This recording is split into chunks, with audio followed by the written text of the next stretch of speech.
How's it going, everyone? So I am skipping the iPhone 16. I've made the final decision that I won't be upgrading to the iPhone 16. So in this video, I want to share how I came to that decision and hopefully help you decide if you will be upgrading to the iPhone 16 or not. So let's get to it. So for most of the things that I buy, especially gadgets, I first ask myself, how will this item improve my life or my workflow? So whether it's a new MacBook or it's a new iPhone or an iPad, I'll always check what are the new features and how will those new features improve my workflow. So I had to do the same thing with the iPhone 16.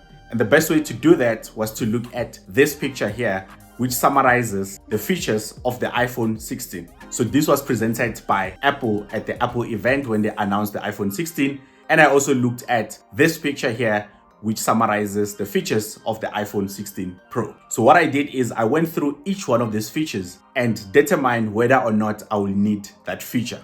And at the end, I was able to make my decision. So in this video, I am going to share with you how I looked at each one of these new features, and I'll tell you why at the end I felt like the new features are not good enough to justify a meaningful upgrade for me. So just for context, I am currently using a standard iPhone 15. And I've been using it since it was launched. So because the iPhone 16 is an increment of the iPhone 15, meaning that it is an improvement of the iPhone 15, there are some features that Apple included on these two pictures that were already available on the iPhone 15. So what I did was to cross all of those features off from the list because I already have those features. So they were not a determining factor.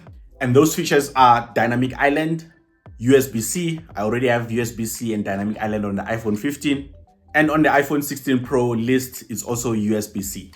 Although the one on the iPhone 16 Pro, I think it's a USB-C 3, which I think it has faster speeds. But I still have USB-C and I'm happy with the one on the iPhone 15, at least for now.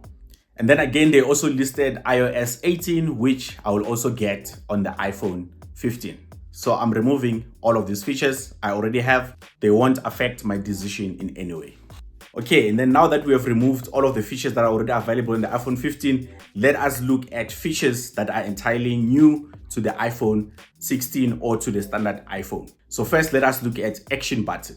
So Action Button is a button that replaces the mute switch. So you can customize this button to trigger different apps or different shortcuts or automations, whatever it is that you want. So it's a pretty useful tool. I'd love to have it, but it's something that I'm willing to wait for. Then the second button that is also not available on all the iPhone 15s, that is the new camera control button. Although Apple does not like to call it a button, they call it camera control. This is a cool feature. I would love to have it as well. Other people say where it's located is not easy to use, but I think Apple tried to explain that they placed it in a position where it would be easy to reach, whether you are using your camera in a landscape or in portrait mode. Also, I think what this will add is when you take pictures, it will make you think about the picture that you're taking. So you're no longer just taking your phone out and you're just randomly taking photos, but the fact that you will hold your camera in a specific way and also clicking that button like you would click a button in a camera, I think it will make you think of the shot that you are taking. So I think this will be useful and I think it will enhance the experience of taking photos. This is one thing that I would love to have. However, the camera control does not come with any new feature. So the camera app is still the same. It's just a different way of accessing the same features that you already had on your camera app. However, this time you will do it in a more traditional camera way.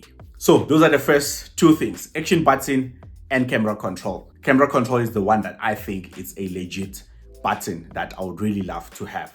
And I think it would enhance my camera experience. And who knows, it might also improve the quality of the videos and the photos that I take because I will pause and think when I'm taking the photos. And then next we have big boost in battery life. Now, this is something that I think we can all do with. I think we can all do with extra battery life. However, I looked at some of the comparisons. I think I saw some picture on the Apple site. If I find that picture, I'm going to share it, where they were showing comparison of the battery life on the different iPhones. And I must say, as much as they call it big boost battery life, it's not that significant. It's not like you'll get to use your iPhone for 2 days or 3 days straight without having to charge it. It's something that will give you a few more hours maybe out of your battery, but you still have to charge your phone. So I don't see it as a significant jump, but like I said, I think we would all do with getting extra 1 or 2 hours on your battery. And then next, let us look at the new processor, the A18 chip. So the A18 chip is a jump from A16. So my iPhone 15 has A16. So I think that is a significant jump. However, I don't think in terms of the actual performance of the phone, it will be a noticeable performance. But obviously this A18 will enable the iPhone 16 to also have Apple Intelligence, which is one outright feature that I say I would want to upgrade for. However, like I've mentioned on my other videos, and like you've probably heard already, Apple Intelligence is going to be delayed. It will only be coming in this October in the States, I think, and then later in December it will come also to South Africa, which is a good thing. However, not all features are going to be available. The one thing that I would say I would have loved to upgrade for won't be available as soon as you buy the phone. You still have to wait for the different updates to access the entire Apple Intelligence. So because of that, I won't necessarily be buying the iPhone 16 for Apple Intelligence. So I'd rather wait for the iPhone 17 because I think that's the one that will come with full Apple Intelligence. So the next one, let's look at AAA games and also ray tracing. And on the iPhone 16 Pro poster, they showed that you're going to get 2 times the speeds of ray tracing. I think what Apple are doing here, being able to bring AAA games such as Assassin's Creed Mirage into the iPhone, I think this is a good thing. I think this is brilliant. However, for me, I don't think it will be beneficial because I don't play games on my iPhone. Even if I was gaming there, I mean, these games are expensive. Even on the console, I don't always buy these new AAA games. I always wait until maybe they are cheaper or maybe until they include them on Xbox Game Pass. That's when I started to play them. So the fact that you still have to buy these games and they are so expensive, this is something that I wouldn't be that happy about. And the next, they mentioned new colors on the base iPhone 16. Look, that blue iPhone 15, that is proper, that is beautiful. I would love to have that color. As you know, colors add a bit of personality into your iPhone, and I think that ultramarine blue iPhone looks beautiful. And the other one that I think initially I was not so sure about, but I think it also looks good, is the green iPhone. That green is also brilliant. I had a green iPhone 13 and I loved that green color. And even when I sold the iPhone, that was one thing that I felt like I'm going to miss about the iPhone 13. However, the color on its own is not good enough to convince me for an upgrade. But these colors look good. By the way, if you're enjoying this video, please don't forget to hit the like button and consider subscribing to this channel for more content like this. Let's continue.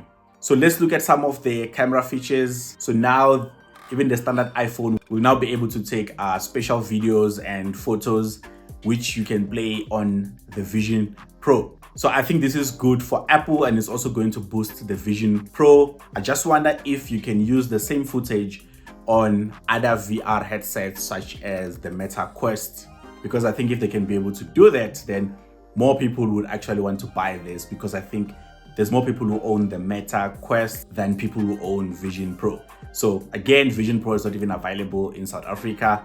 I'm not sure if I would be buying one if it was available, but like I said, this is going to be a big boost for the Vision Pro itself. But I don't own one at the moment, so I won't necessarily be benefiting from this feature. And then you also get new ultra wide with macro photography, so you'll be able to do that, which is cool. I would love to add that onto my camera. And then let's see if I'm not leaving anything out. Okay, there is now a new generation ceramic shield, which is tougher. I think it's good to know that your iPhone now uses a stronger screen, but I think most of us already use screen guards and screen protectors. But it would be nice, you know, a bit of peace of mind to know that your phone is a bit tougher, that even if you drop it, it will probably survive. And then they also mentioned 48 megapixel telephoto.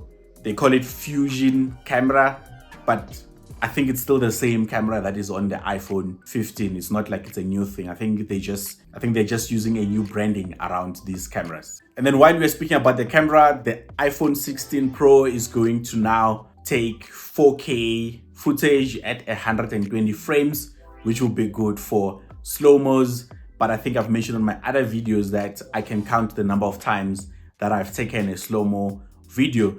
And the types of videos that I make, at least for now, they are not the type of videos that would require such. So I think for now, I'm good with that, but it's good to see that we are getting all of these features coming in. And some of the other features that I think are cool on the iPhone 16 Pro include studio quality mics. I think I'll do with that, being able to record with studio quality mics directly from your iPhone. I think that will be brilliant. So some videos of some guys who actually own these high quality mics, and they say that some of them, they cost more than what an iPhone actually costs. So I think being able to have that is brilliant. So I think that is something that would improve how I make my videos. So in future, that is one feature that I will be looking forward to when I finally upgrade my iPhone. And then the last thing on the iPhone 16 Pro is that the iPhone 16 Pros will be slightly bigger. So that will be a 6.3 inch compared to 6.1 on the previous Pro phone, and also a 6.9 inch compared to a 6.7 inch. I think that 6.3 is actually a good size because I don't like the bigger 6.7 inch. So the 6.9 will obviously be way too big. I think the 6.3 will be just perfect, just slightly bigger than the iPhone 15 Pro. So yeah, I'll do with a slightly bigger screen. So that's how I came into the decision of whether I would be buying the iPhone 16 or not. As you have seen, most of the features, some of them are features that I already had, some I was willing to wait for, some are not that significant, some, yes, I would love to have, but I feel like they are not enough to justify this upgrade. So let me know, what do you think, if you will be upgrading, and if so, which of these features that I went through that has made you decide to upgrade. If you enjoyed this video, please don't forget to hit the like button and to also consider subscribing to this channel for more content like this. I'll catch you on the next one.